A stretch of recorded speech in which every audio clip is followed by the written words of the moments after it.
Okay, we're going to look carefully here at Article 2, Question 2 of Part 1 of the Summa, whether it can be demonstrated that God exists. I want to spend some details on these. We're not going to spend as much details on the compendium questions, but these get at the heart of St. Thomas's understanding of natural theology, the relation of faith and reason, the relation of our natural knowledge of God to what's revealed, which is really the essence of this course. I think these objections are very powerful ones that we still hear today, so we should go through them. It seems that objection 1, that the existence of God cannot be demonstrated, for it is an article of faith that God exists, but what is of faith cannot be demonstrated. Right. So if you could demonstrate God's existence, you wouldn't need faith. That's the objection. And faith is defined by, well, one way of defining faith is that which cannot be demonstrated. Those things we know about God that cannot be demonstrated. So how could God, which is contained, God's existence contained in articles of faith, be demonstrated? Section 2, the middle term of a demonstration is the essence, but, as St. Thomas says in other writings, but in the authority of Damascene here, we do not know in what God's essence consists. So we can't demonstrate God's existence if you don't know his essence, because the essence is what serves as the middle term in a demonstration. The middle term being that which connects the two propositions to each other so that a conclusion can follow. In objection 3, we can only know God's existence from his effects, but the effects of God are so much less than what he really is in himself, since he's infinite. Between the finite and the infinite is, he says, no proportion. Therefore, the effects of this world tell us nothing about God. He's too big, let's put it that way, to be proven by his effects. The effects would have to be infinite and, well, they'd have to be God, you might say, in order for us to know that God exists. St. Thomas says that the invisible things are clearly seen by the things that are made. That's from St. Paul. There's his authority. And that couldn't be the case unless God could be demonstrated. Okay. So there's two types of demonstration, St. Thomas says here. One is through the cause and the other through the effect. Demonstration through the cause, an a priori proof, is demonstration, in a sense, from the absolute thing, from God, to the effects, without experience, before experience of the effects. So God is prior absolutely to his effects, so we demonstrate from that which is prior absolutely to what is posterior. The other is a posteriori, and we demonstrate from what is prior to us, not in itself. The effects of creation are not prior in themselves, they're posterior, but to us they're first. Okay, with the order of knowing, we begin with what is prior to us, but posterior to in itself, effects. And we do that when the effect is better known than the cause. And in this case, the effects of God's creation is much better known to us at first than the cause of those effects. This is sort of directly opposed to Descartes' proof for God, where he begins with the idea of perfection, or the idea of the infinite, in his mind, which is better known to him than the idea of imperfection. In fact, it's the cause of the idea of imperfection, not the vice versa.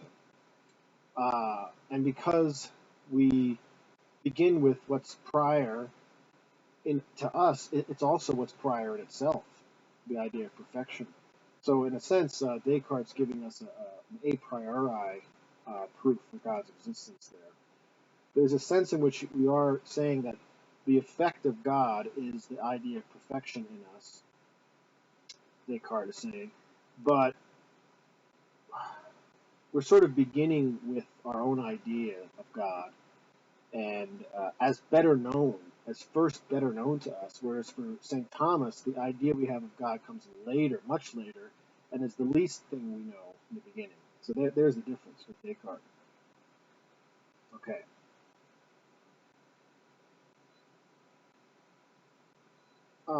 So to the objection that we can't demonstrate that which we know by faith, or if we did demonstrate it, we wouldn't be able to believe it, he says that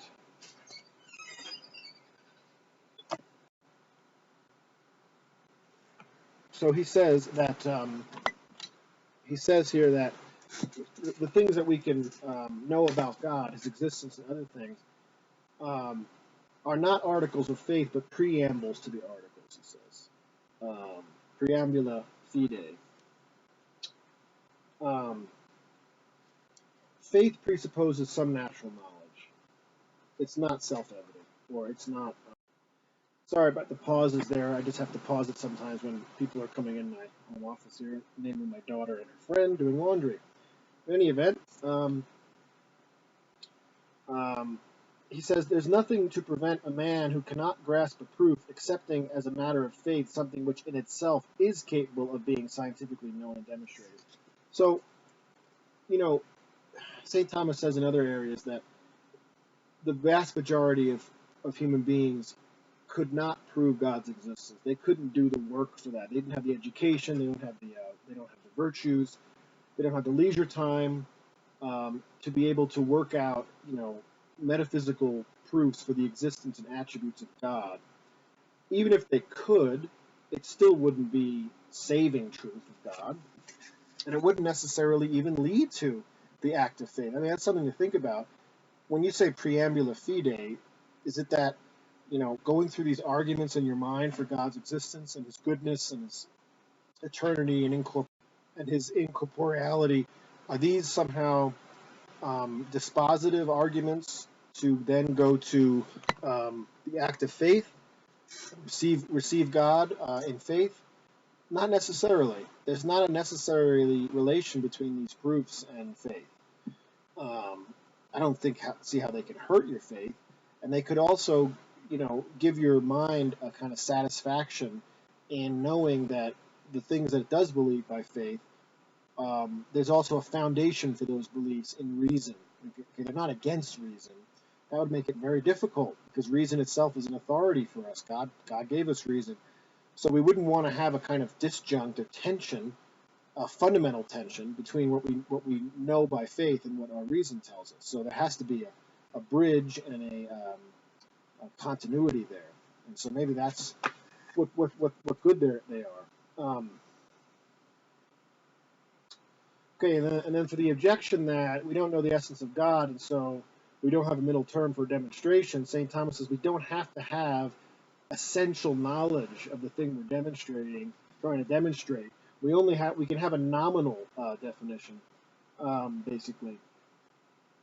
He says we could just use a name that derives from his effects, such as first cause. We don't know what it means to be a first cause or first mover, but we can at least use that name and say that's what we're trying to prove. Whatever that would be the thing we're trying to get at through the proof. Okay. So the middle term is the meaning of the word God in the particular proof we're using. So in the first way, it's first mover. The second way, first cause. And the third way, first necessary being. And the fourth way, primary instantiation of a transcendental or quality like truth or goodness. And the fifth way, it's the first or final cause, the planner of the universe, the intelligent designer, as it were. Okay, and then for the objection 3, St. Thomas says that we cannot perfectly know God as he is in his essence, and the effects of God are certainly not proportionate to the cause, so we can't have perfect knowledge of God, but we can know at least his existence from those effects, and at least some attributes about God from those disproportionate effects. Okay, on to Article 3 in the next